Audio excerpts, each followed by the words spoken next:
Kaze bakunzi ba K90 TV mu biganiro byacu muri kino biganiro musanzwe muzi ko ndabashikiriza cy'amakuru y'inkino na cyane cyane yavugwa hano iwacu mu Burundi na hirya no hino ku isi. Reka muri kino biganiro tubabwira hanini yavugwa hano iwacu mu Burundi na cyane cyane mwigura n'igurishwa ry'abakinyi bo muri Primus League cyane cyane mu cyaro cya mbere cya kabiri naho nyene barava ndetse n'abanyamahanga bava hirya no hino baje migwi hano iwacu mu Burundi n'abarundi baja mu migwi yo hanze. Kaze muri kumwe na Mosingabirano kuri K90 TV. Kanalo cyacu reka tugihere mu yavugwa hano iwacu mu Burundi. Duherana cyane cyane mugwi wa Flambeau du Centre na Bumamuru, imigwi ibiri hano iwacu mu Burundi mu gikombe cyitiriwe umukuru w'igihugu. Ni imigwi ibiri nkuko mwabikurikiranye kuri K90 TV yashoboye gukina final itakanwa rero no mugwi wa Bumamuru ku bitsindo bitatu kuri kimwe. Mugere Flambeau du Centre ishavuri niga bagira bati mbega tugiye gusubira kubura ibikombe bibiri mugihe bari baronsa amahirwe yo gushika kuri kino rwanyuma rwa Primus League, bari bafise amahirwe yo gutwara igikombe cya Primus League ndetse umva ko banashyize no muri finale ya Coupe du Président. Ubu ni Flambeau du Centre kwiri yubaka neza cyane. Reka duhere rero ku bakinyi bakuru baravugwa mu mugwi wa Flambeau du Centre ndetse nabo bivuga ko vyarangiye. Muri Flambeau du Centre baravuga ko hano abakinyi bamaze gushikayo hariho umukinyi umusatirizi w'umurundi Lodi Mavugo ava hariya mu gihugu cya Zambia, n'umurundi yaciye muri Vitaro. Lodi Mavugo arakinyariya ku mugabane wa Afrika yakina hariya muri Tanzania.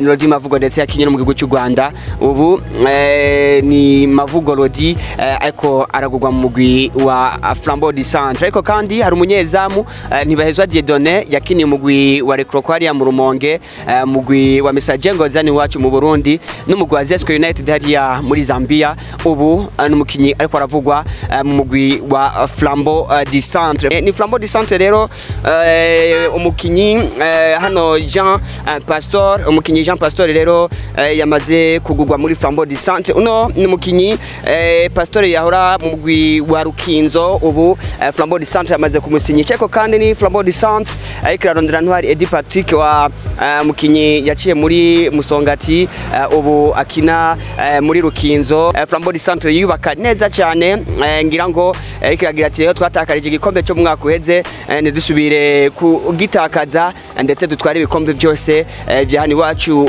mu Burundi. Ni namakuru kandi avugwa yuko umumenyereza Kambaranga uno mugwi wa Royal FC ashobora kuza muri Flambeau du Centre akasubirira Omar Ntakagero yarasanzwe awumenyereza. Ni uko rero biri hano iwacu mu Burundi na cyane cyane mugwi wa Flambeau du Centre. Ku ruhande rwa Bumamuru nayo, Bumamuru yatwaye igikombe cya Coupe du Président, yamaze gusinyisha umumenyereza yahoze amenyereza intamba mu rugamba Alain Olivier Niyonge ko batazira mutombora. Wewe transfer yiwe yamaze kuba officialize cyangwa yamaze gushigwa ahabona, yahawe miliyoni 25, umushahara w'ibihumbi 400 ku kwezi kugira ashobore kumenyereza uno mugwi wa Flambeau nako no mugwi wa Bumamuru. Nuko rero nuko vyifashe muri amatransfer hano iwacu mu Burundi.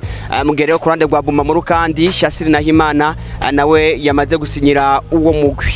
Muri Messager Ngozi rero nabo nyene bariko baragura abakinyi hirya no hino. Ni Messager Ngozi rero basumiye hariya muri Musongati umukinyi ntaho bari nako Asumana barizwa mu mugwi wa Messager Ngozi. Ni Messager Ngozi kandi yagiye kugura umukinyi Hakizimana Adolphe ava muri Bumamuru na Kashindi Joseph ava muri Vitaro. Mugerero abo bakinyi bose bahawe kontra y'imyaka ibiri muri uno mugwi wa Messager Ngozi. Ni muri Messager Ngozi rero umva ko nabo baticaye na buke.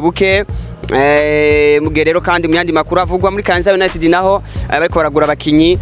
Hano hari witwa Ismail yahoze muri Olympique Star ndetse nako n'uwitwa Bumwe muri Humuza mu cyaro cya kabiri ndetse na Beni Christ yahoze muri Limier do Mwumba mu cyaro cya kabiri. Ubu bose babarizwa mu mugwi wa Kayanza United. Umva ko imigwi itandukanye ibandanya yiyubaka.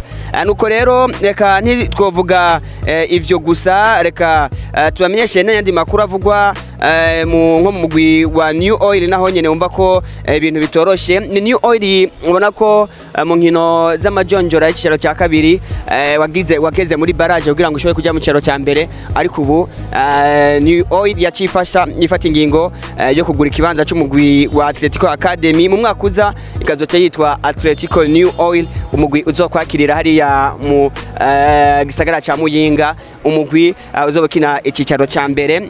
Uwo ni New Oil rero. Mgereho New Oil ubu uri mu kicaro cya mbere, baravuga yuko ikibanza wari ufise mu kicaro cya kabiri uzoca uraba ingene ugiha umugwi wa Unité. Umugwi wa Unité akaba ari wo umugwi hariya mu ntara ya mugwi wahariya mu ntara ya Muyinga ushobore kugicakira kijamwo, ariko kandi nayo nyene kirarondera abakinyi batandukanye. Mu bakinyi batandukanye hano mu mugwi wa New Oil bariko bararonderwa, hariho uno mukinyi hano hariho uno mukinyi ni Ntihazwe Bienveni, vyako uravuga mu minsi yeze ko ashobora kuja mu mugwi wa Aigle Noir, ariko ni Ntihazwe Bienveni ubu bisa n'ivyarangiye azokinira mu mugwi wa New Oil canke Atletico New Oil. Nuko rero vyifashe kuri zino nkino mu iguranigurisha ry'abakinyi. Mugere kandi mu yandi makuru ariko ravugwa ni wacu mu Burundi, twogaruka gato ku nkino za Nkurunziza Cup, ubona ko zeruka ku gice cya 8 gishiri cya nyuma cyabaye ku bibuga bitandukanye. Umugwi wa Messager ngo zwaranganije na Olympique Stade Gitsido kimwe ku kindi hari Muyinga, Aigle Noir itsinda Rukinzo kimwe ku busano kuri stade Intwari. Mugere kandi umugwi wa Flambeau du Centre wangaje ibitsindo bitatu ku bindi n'umugwi wa Vitaro. Umugwi wa Musongati nawo uza kunganya n'umugwi wa Kanza United Gitsido kimwe ku kindi. Nuko vyagenze urone nkino zo gusubiriza mu gihe rero uzotsinda hagati ya Messager ngo zina Olympique Stade azoca tsinda akina n'uwakinye hagati n'uwatsinze hagati ya Kanza United na Musongati, watsinze hagati ya Flambeau du Centre na Vitaro azoca kina n'uwatsinze hagati y'umugwi wa Aigle Noir n'umugwi wa Rukinzo muri Coupe du Président. Muri zo nkino za Nkurunziza Cup hano bivugwa ko uburyo uzoza buratozwa ku bibuga bitandukanye buzoca bushigwa mu migambi yari yashinzwe na nyakwigendera Petero Nkurunziza kugira ngo babandanye imigambi yiwe muri zino nkino, mu buryo buzoba bwavuye muri zino nkino za Nkurunziza aka. Makuru atandukanye avugwa ni wacu mu Burundi, reka tuje mu makuru avugwa mu rugby. Muri rugby Uburundi bwawe bwaserutse mu majonjero kurondera itike yo gukina igikombe cy'isi, bukina n'umugwi wa Burkina Faso Cameroon. Byari byo bihugu bitatu. Mugere Uburundi butorewe na buke bwatsinzwe amanota ibitsindo bitatu kuri 81 bya Cameroon. Mugere no ku rukino rwa mbere bwatsinzwe cyane n'igihugu ca Burkina Faso.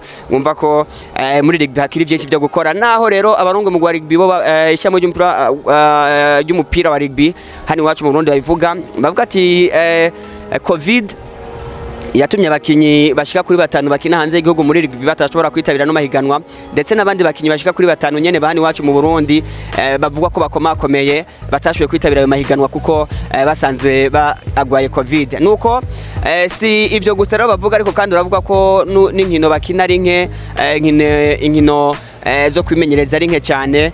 Rero nuko biba biri nuko vyifashe, wumva ko ari ibintu bitoroshe cyane hano iwacu mu Burundi. Ariko kandi mu biganiro cyacu bikurikira tuzobabwira n'inkino z'igikombe cy'umukuru w'igihugu mu mupira w'amaguru w'abigeme mu biganiro vyacu bizokurikira mu yavugwa hano iwacu mu Burundi. Nuko yari Amos Ngabirano kuri K90 TV. Mugire umunsi mwiza aho muherereye.